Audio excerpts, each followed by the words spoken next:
Pemirsa, bertempat di lapangan Wirayuda Bakti Rindam 9 Udayana Pendidikan Dasar Militer dan Pelatihan Manajerial dan penetapan komponen cadangan SPPI Batch 3 tahun anggaran 2025 secara resmi ditutup.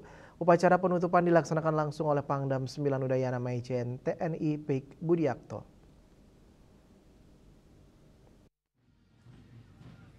Secara operasional, kekuatan personel keseluruhan siswa SPPI Batch 3 tahun 2025 dari Kolat 1 sampai 15 sejumlah 30.018 orang.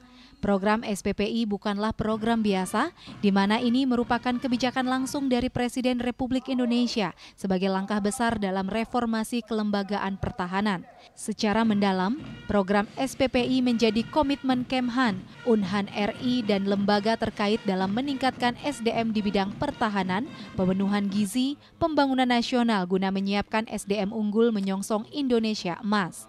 Setelah penutupan ini, siswa SPPI akan menjadi anggota komponen cadangan.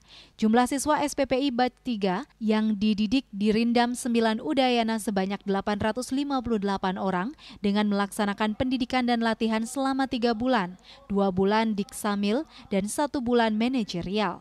Dalam kesempatan tersebut, Maijen TNI Pik Budiakto mengatakan tujuan umum penyelenggaraan Diksamil SPPI Batch 3 ini adalah pembentukan sikap perilaku, pengetahuan dan keterampilan dasar kemiliteran, serta jasmani samapta bagi siswa SPPI Universitas Pertahanan RI dalam upaya mengaktualisasikan nilai-nilai bela negara sebagai bagian dari komponen cadangan.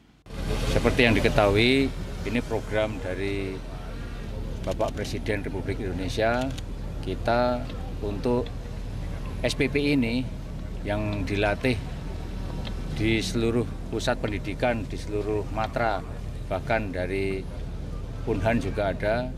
Ini kita bertujuan untuk membentuk karakter bela negara agar para sarjana penggerak pembangunan Indonesia ini siap diterjunkan di seluruh wilayah Republik Indonesia, mempunyai karakter kepemimpinan dan manajerial yang sudah dilatihkan selama ini di Rindam 9 Udayana dan seluruh jajaran di lembaga pendidikan.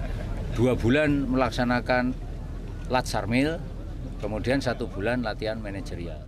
Pihaknya juga berharap agar mantan siswa SPPI ini memiliki mental yang tangguh dengan meningkatkan iman dan takwa, nasionalisme dan militasi, serta terpeliharanya kepribadian sebagai SPPI.